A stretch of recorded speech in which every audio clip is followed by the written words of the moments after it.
everybody, this is Stuart with Wine on the Dime, and today I am reviewing a rosé from the upcoming guest on the next Pink Society chat. So make sure you stay tuned so you can learn a little bit about this Morgan Rosé.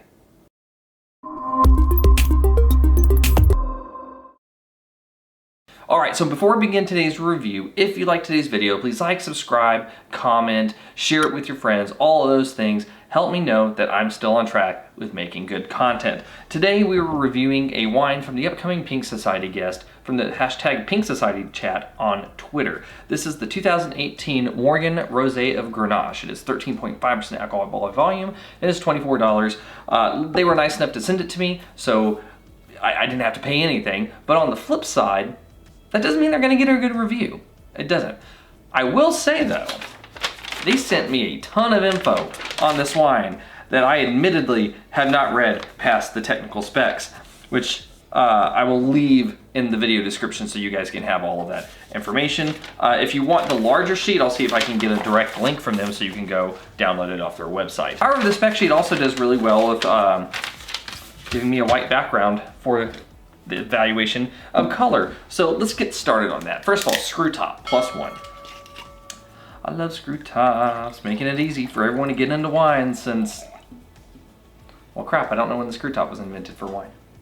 Anyway, so we'll circle back around with that. In terms of color, you're a pale pink, no artifacts, no cloudiness. All right, so on the nose, medium plus intensity. Ooh, there's a little bit of bubblegum, raspberry, like this really juicy red cherry note. A little bit of lime. There's probably a little bit of like a watermelon, slight bit of grapefruit, but like almost like a grapefruit peel. Yeah, I mean it has some nice aromatics. The other thing I'm getting out of it, there's a little bit of a floral note to it. I'm not going to be able to pick out the flower. It's maybe, I'm going to say it's like a, closest thing I could think of is something like a peach blossom. There's also a slight creaminess to it. It kind of smells like an ice cream. Let's just get to the taste. All right, first of all, nice acid. Nice acid. I really like that. Medium plus on the acid. Medium minus on the body. It's not a bad thing though.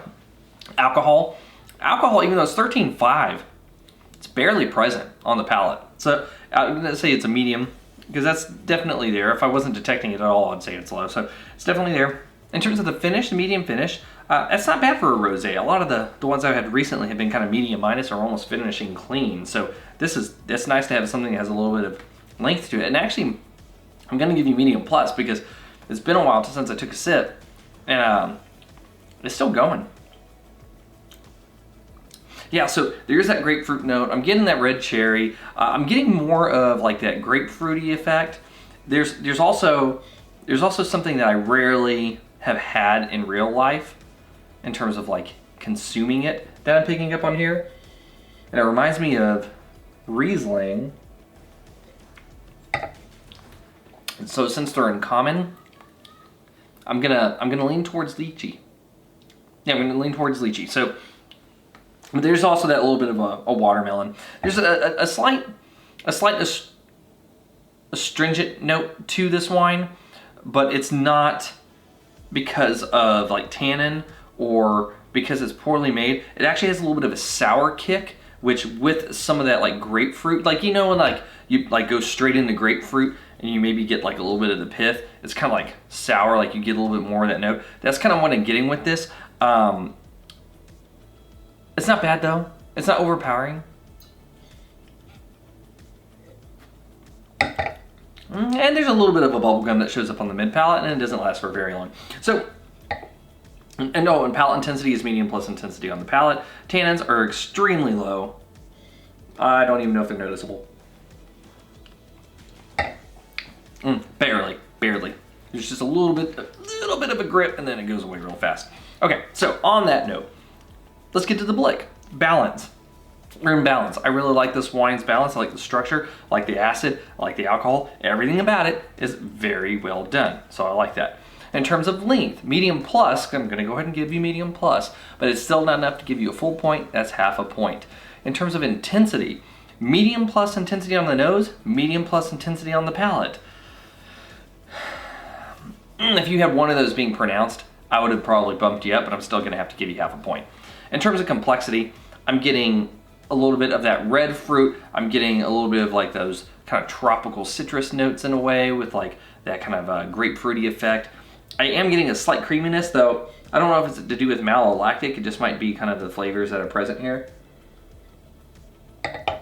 In terms of just the style the wine was made and not necessarily anything that was manipulated to it in order to give it that MLF-y note. Yeah, MLF-y, I guess that's a thing now.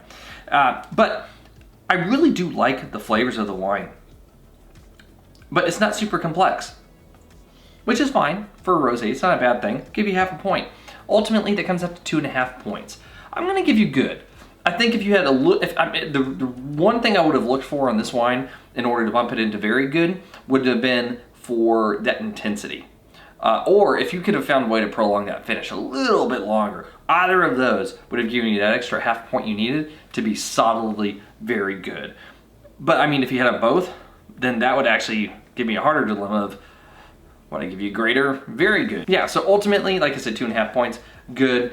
If you're someone who likes really zingy, fruity, kind of citrusy rosés, this is gonna be a really good wine for you. And yeah, I mean, for $24, it's not a bad price coming from a winery direct. I mean, I've spent much more on rosés, even here locally in Texas, and I probably shouldn't go into that too much. They were splurges, big splurges. Anyway, this has been Stuart with Wine on the Dime. If you liked today's video, please like, subscribe, and comment. Have you tried the 2019 Morgan Rosé of Grenache? I'd be interested to know if you have, and are you gonna join us on the Pink Society chat this upcoming Thursday? I'd love to see you there.